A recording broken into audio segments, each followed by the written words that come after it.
La sala de reuniones en el piso 50 de un rascacielos en la avenida Faria Lima, en Sao Paulo, era un santuario de poder y frialdad. Las paredes de cristal del suelo al techo exhibían una vista deslumbrante de la metrópolis palpitante, pero dentro del ambiente, el aire era gélido y enrarecido. Una larga mesa de mármol negro, pulida hasta el punto de reflejar los rostros tensos de los presentes, dominaba el espacio. Alrededor de ella se sentaban hombres de mediana edad, cuyos trajes de diseñador valían más que un coche popular, y cuyas expresiones eran una mezcla de aburrimiento y superioridad depredadora. El único sonido era el zumbido bajo del aire acondicionado y el tintineo ocasional de un bolígrafo de lujo contra el mármol. El lujo era opresivo, un recordatorio constante del abismo entre quienes estaban en esa sala y el resto del mundo allá abajo, y la ausencia de cualquier calor humano era palpable, como si la propia arquitectura repeliera la emoción. En el centro de todo, de pie, estaba Arthur Monteiro. A sus 35 años era el CEO y fundador del gigante tecnológico que llevaba su nombre, un multimillonario forjado por su propio genio. Sin embargo, su traje, aunque de buen corte, parecía modesto en comparación con los de los inversores, y su postura era la de alguien que se sentía un impostor. Sus ojos, de un castaño profundo, cargaban un cansancio que trascendía la falta de sueño. Era el peso de una vida entera de inadecuación. Sostenía un pequeño control para la presentación, y sus nudillos estaban blancos. Mientras hablaba sobre su nuevo proyecto, una plataforma para conectar a pequeños agricultores con grandes mercados, su voz, normalmente firme al discutir tecnología, vacilaba. Con cada diapositiva, con cada número proyectado en la pantalla gigante, sentía las miradas escépticas perforando su confianza, resucitando al niño pobre y tartamudo que creía haber dejado atrás en un pasado lejano. La humillación llegó de forma rápida y brutal, personificada en la figura de Ricardo Aguiar, un inversor rival conocido por su crueldad corporativa. Con una sonrisa de desdén, Ricardo lo interrumpió en medio de una frase. «Francamente, Arthur, estamos aquí para discutir negocios, no filantropía barata», dijo, su voz resonando en la sala silenciosa. Se recostó en la silla, un depredador satisfecho. «Nos estás haciendo perder el tiempo». Además, hizo una pausa dramática. «No puedes ni presentar una idea sin tartamudear. ¿Cómo esperas liderar una revolución?» El golpe fue certero y público. El rostro de Arthur palideció. Las palabras murieron en su garganta, y la tartamudez, su sombra de la infancia, regresó con toda su fuerza. «Y yo», intentó, pero la voz no salía. Derrotado, bajó la cabeza, con los hombros caídos, mientras el silencio en la sala se convertía en una mortaja de desprecio. Desde un rincón de la sala, casi fundida con la pared, Clara Meneses observaba todo. A sus 28 años, la analista de datos junior apenas debería estar allí, llamada solo para garantizar que la presentación de diapositivas funcionara sin fallos. Su atuendo profesional y sencillo la hacía invisible para los tiburones financieros, pero sus ojos inteligentes no perdían un detalle.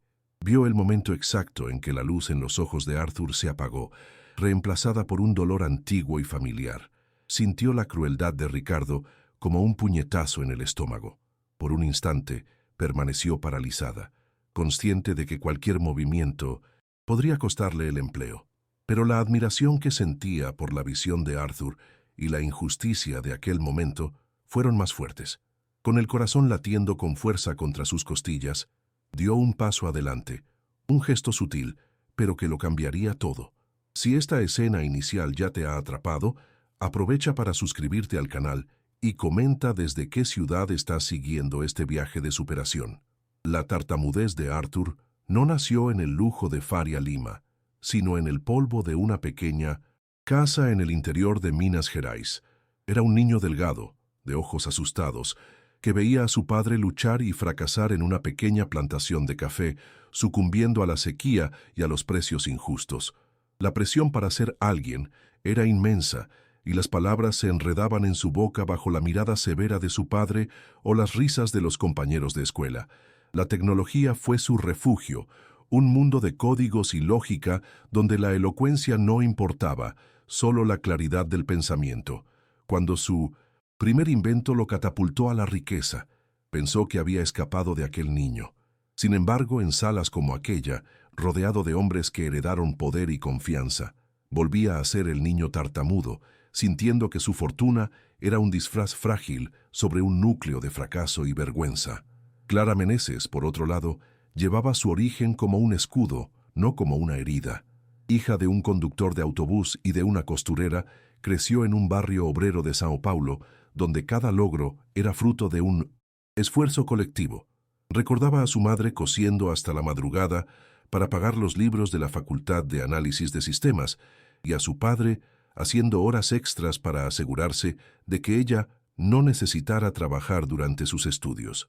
Esa realidad le dio una perspectiva única dentro de la empresa de Arthur. Mientras otros veían gráficos y ganancias, ella veía el impacto humano. Admiraba a Arthur no por su estatus de multimillonario, sino porque creía que, detrás de la fachada reservada, existía un hombre que no había olvidado el valor del trabajo duro y el dolor de la dificultad. La admiración de Clara por Arthur se solidificó meses antes, durante una reunión de departamento de bajo nivel. Un gerente estaba reprendiendo públicamente a un joven becario por un error de codificación, humillándolo frente a todos. Inesperadamente, Arthur, que pasaba por el pasillo, se detuvo y entró en la sala. Con una calma desconcertante, le pidió al gerente que se retirara y se sentó al lado del becario. En lugar de una reprimenda, comenzó a analizar el código, explicando el error con la paciencia de un profesor y mostrando cómo corregirlo. El error es un paso en el aprendizaje, no un motivo para la vergüenza, le dijo al chico. En ese momento, Clara no vio a un CEO de $3.000 millones, sino a un líder con una rara y profunda humanidad, un atisbo del hombre detrás de la leyenda. Ese sentido de humanidad era la fuerza motriz detrás del proyecto agrícola. Para Arthur, no era solo una nueva vertical de negocios. Era un intento de reescribir el destino de su padre y de tantos otros como él. Pasó noches en vela desarrollando un algoritmo que no solo conectaría a los agricultores, sino que les daría poder de negociación, acceso a datos meteorológicos precisos y logística optimizada. Era su forma de usar el lenguaje que dominaba, la tecnología, para reparar una injusticia social que lo atormentaba desde la infancia. Por eso, la burla de Ricardo no fue solo un ataque a su elocuencia, fue una profanación de su misión más personal y de su propia historia, haciendo que el dolor de la humillación fuera aún más agudo y paralizante.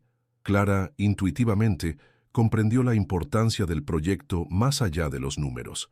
Desde que fue asignada para ayudar a Arthur con los datos preliminares, se sumergió de cabeza en el trabajo. Se quedaba hasta tarde en la oficina, mucho después de que todos se hubieran ido, no por obligación, sino por fascinación. Cruzó datos de mercado, analizó tendencias de consumo y construyó modelos de proyección que iban mucho más allá de lo que se le había pedido. Fue ella quien descubrió el potencial multimillonario oculto en ese sector, un nicho que los grandes inversores, en su arrogancia, consideraban menor. Preparó un análisis detallado, un arma de lógica y hechos, con la esperanza de que Arthur pudiera usarla para defenderse, sin imaginar que ella misma tendría que empuñarla. El camino hasta esa sala de reuniones había estado pavimentado de escepticismo y condescendencia. Arthur enfrentó una resistencia velada dentro de su propia junta directiva. Tu enfoque debería estar en la inteligencia artificial, en la computación en la nube, Arthur. Ahí es donde está el dinero de verdad, le aconsejó uno de sus socios más antiguos durante un almuerzo tenso semanas antes. Deja la agricultura para las ONG. Cada comentario era una pequeña puñalada en su confianza, reforzando su miedo de que su visión fuera, de hecho, solo una ensoñación idealista. Sabía que la reunión con inversores externos sería su mayor desafío, una batalla donde tendría que luchar no solo por el proyecto, sino por la propia legitimidad de sus instintos. En una noche particularmente larga, aproximadamente una semana antes de la presentación, Arthur encontró a Clara sola en la cocina del piso ejecutivo, con un café en la mano y ojeras profundas que delataban su cansancio. Por primera vez, la vio no como una empleada, sino como una aliada. «No, necesita matarse por esto, señorita Meneses», dijo él, su voz más suave de lo normal. «Creo en el proyecto, señor Monteiro. Alguien tiene que hacerlo», respondió ella simplemente, sin desviar la mirada. Hubo una pausa, un momento de conexión silenciosa. Él notó la determinación en sus ojos y sintió una punzada de gratitud. Aquel breve encuentro fortaleció su resolución, aunque la ansiedad continuara carcomiéndolo por dentro. Clara, a su vez, coleccionaba esos pequeños momentos que revelaban al verdadero Arthur. Notaba cómo agradecía personalmente al equipo de limpieza por su nombre, cómo prefería el sándwich sencillo de la panadería de la esquina a los almuerzos sofisticados que le ofrecían, y cómo, a veces, miraba por la ventana panorámica no con un aire de posesión, sino con una melancolía profunda, como si estuviera buscando algo que el dinero no podía comprar. Ella entendía su soledad, el aislamiento que el genio y la fortuna imponían.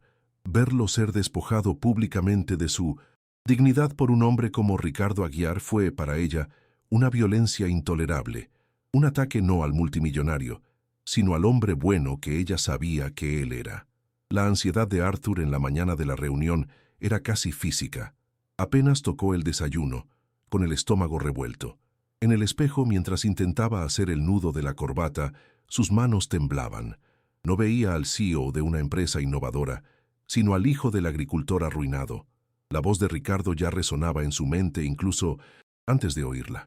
Repasó las diapositivas, los números, los argumentos, pero todo parecía hueco ante el miedo abrumador de ser expuesto, de que su tartamudez, su punto más vulnerable, fuera usada como arma en su contra. Entró en esa sala de reuniones sintiéndose ya derrotado, esperando solo que el golpe no doliera tanto como temía. Ahora, el golpe había sido asestado, y el silencio que siguió fue aún peor. El aire estaba cargado con la humillación de Arthur. Ricardo Aguiar se recostó aún más, el triunfo estampado en su rostro. Los otros inversores desviaban la mirada, algunos hacia sus móviles, otros hacia la vista de la ciudad, todos cómplices en su pasividad. Nadie hizo un movimiento para defender a Arthur. Para ellos, la debilidad era sangre en el agua, y el tiburón había atacado.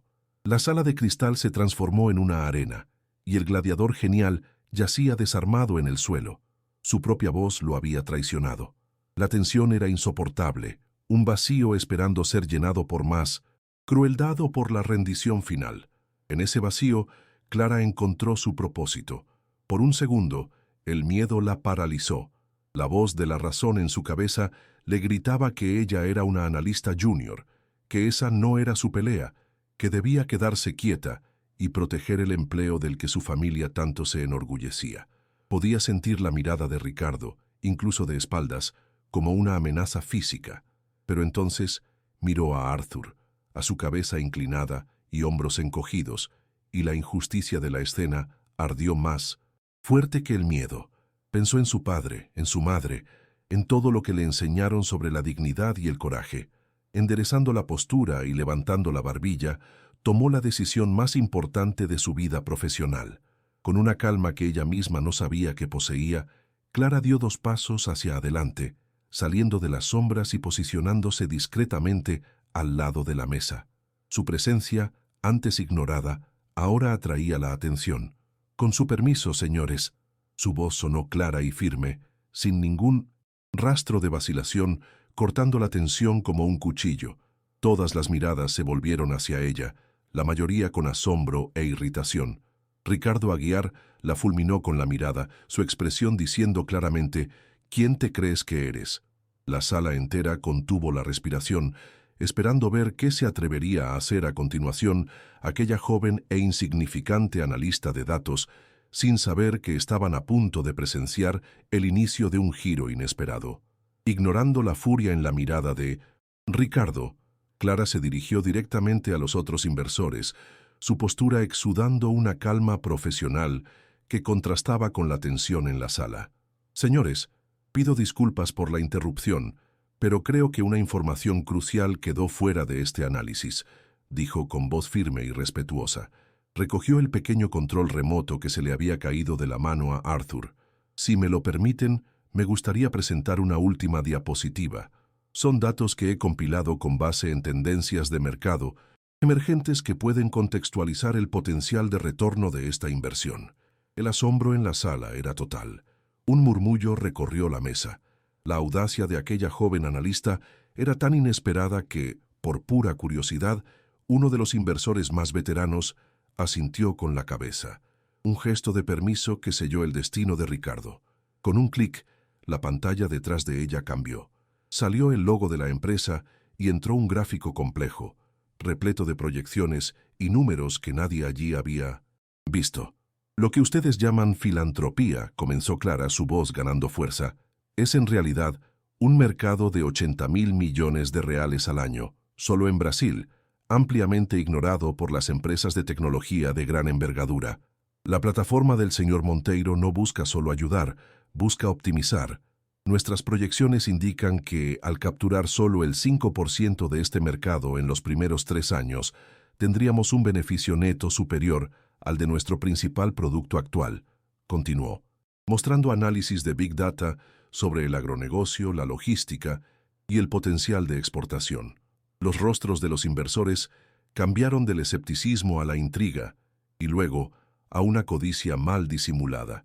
El aire de burla se evaporó, reemplazado por el olor a dinero. Mientras Clara hablaba, Arthur levantaba lentamente la cabeza. La voz de ella, llena de convicción y lógica, era un bálsamo para su alma herida. No veía solo números en la pantalla, veía su visión siendo validada, defendida y clevada a un nivel que ni él se había atrevido a articular con tanto vigor. Ella lo estaba salvando, no con pena, sino con una competencia brillante. El momento decisivo llegó cuando Clara concluyó, mirando directamente a Ricardo, pero hablando para todos. Genios como el señor Monteiro no se preocupan por la elocuencia de la presentación, sino por el impacto de la visión. Su voz resonó con una autoridad inquebrantable. Y los datos confirman que su visión, una vez más, es correcta. Un profundo silencio se instaló, pero esta vez era un silencio de respeto.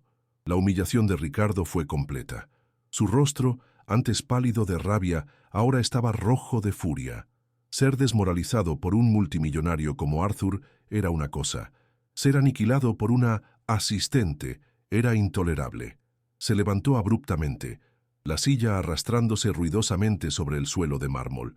«Esto es un absurdo, insubordinación», gritó, apuntando un dedo tembloroso hacia Clara. «Estás despedida. Ahora, recoge tus cosas y sal de este edificio». El ultimátum quedó suspendido en el aire. Los ojos de todos se volvieron hacia Arthur, la verdadera prueba de su liderazgo. En su interior se libraba una batalla final. El miedo de su origen, la voz de su padre, la vergüenza. Todo eso chocó con la imagen de Clara, de pie, arriesgándolo todo por él. Y la gratitud venció al miedo. En ese instante, algo cambió en Arthur. Se puso de pie, no como el hombre encogido de minutos atrás, sino erguido, imponente. Su tartamudez había desaparecido, reemplazada por una claridad glacial. «No», dijo. La palabra, dicha en voz baja, silenció la sala al instante. Miró directamente a Ricardo, y por primera vez no había miedo en sus ojos, solo poder. «Tú no despides a nadie en mi empresa». Su voz se elevó, clara y resonante. «A partir de hoy, la señorita Meneses ya no es analista junior. Es la nueva directora de estrategia de este proyecto. Y esta reunión ha terminado». Hizo una pausa, recorriendo la sala con la mirada. «Quien quiera invertir en nuestra visión sabe dónde encontrarme. Quien prefiera invertir en arrogancia, la puerta está abierta». Luego se volvió hacia Clara, ofreciéndole una mirada de profunda y silenciosa gratitud, y salió de la sala no huyendo, sino en triunfo. ¿Te está gustando esta historia? Deja un like y suscríbete al canal. Ahora continuamos con el vídeo.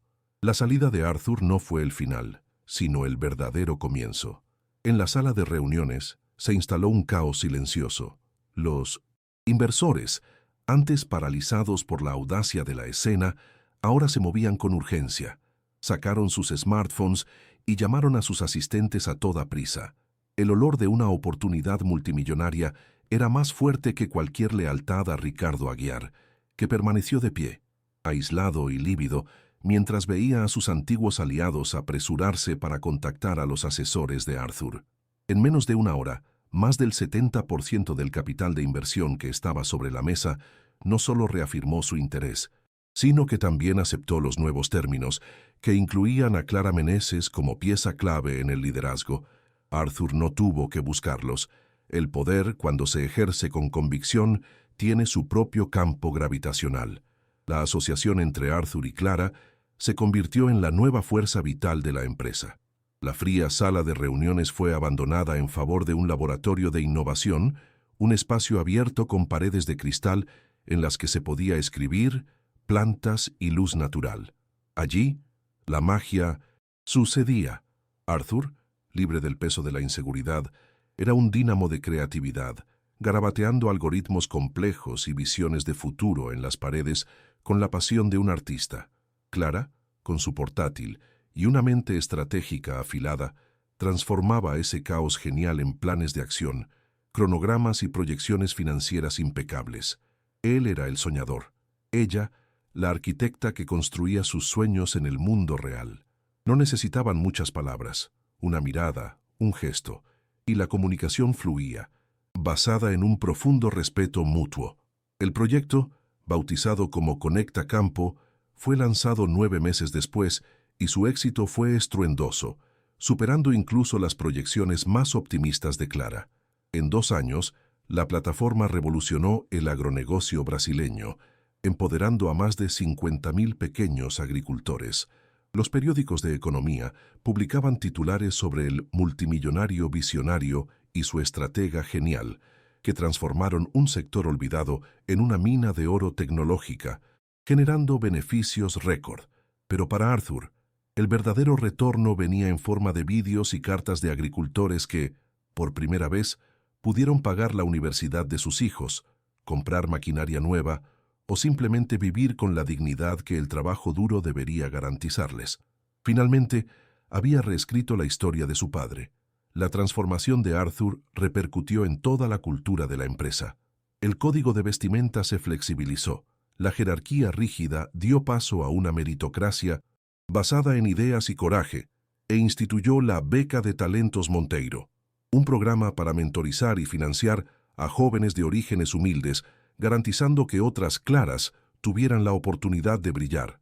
Aprendió que su mayor activo no era su cuenta bancaria, sino su capacidad de ver el valor en los demás, especialmente en aquellos que la sociedad suele ignorar. La lealtad de Clara no solo salvó un proyecto, lo salvó de su propia soledad, enseñándole que la verdadera riqueza se construye sobre conexiones humanas y el coraje de creer en alguien. ¿Han hecho algún gesto de bondad que cambió una vida?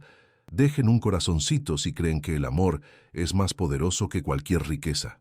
Suscríbanse para más historias de segundas oportunidades. Comenten, el amor no tiene precio si ustedes también creen en la bondad humana.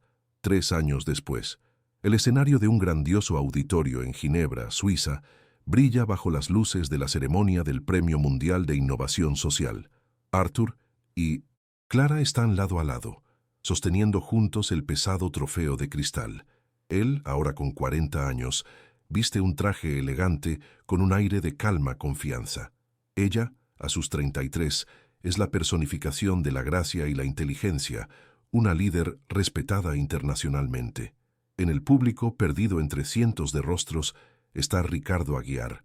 Parece más viejo, su imperio disminuido, un espectador anónimo del triunfo de aquellos a quienes intentó destruir. Aplaude, no por cortesía, sino con el movimiento mecánico de un hombre que reconoce su derrota definitiva e irrevocable. Ante el micrófono, la voz de Arthur es firme y llena de emoción. Agradece al equipo, a los agricultores, a los socios. Entonces, se vuelve hacia Clara. Este premio es un honor, pero mi mayor victoria no está en este escenario. Sucedió hace algunos años, en una sala de reuniones, cuando estaba en mi punto más bajo, dice, su voz resonando por el auditorio silencioso. Y una joven analista me enseñó que la verdadera fuerza no está en no caer nunca, sino en tener a alguien que cree en ti cuando te levantas. Clara no solo me dio los datos para vencer, me dio el coraje para liderar. Hace una pausa y concluye. Es por eso que hoy anunciamos la creación de la Fundación Monteiro Meneses, que usará el 20% de los beneficios de Conecta Campo para financiar la educación de jóvenes de bajos ingresos con ideas brillantes para que más visiones puedan cambiar el mundo.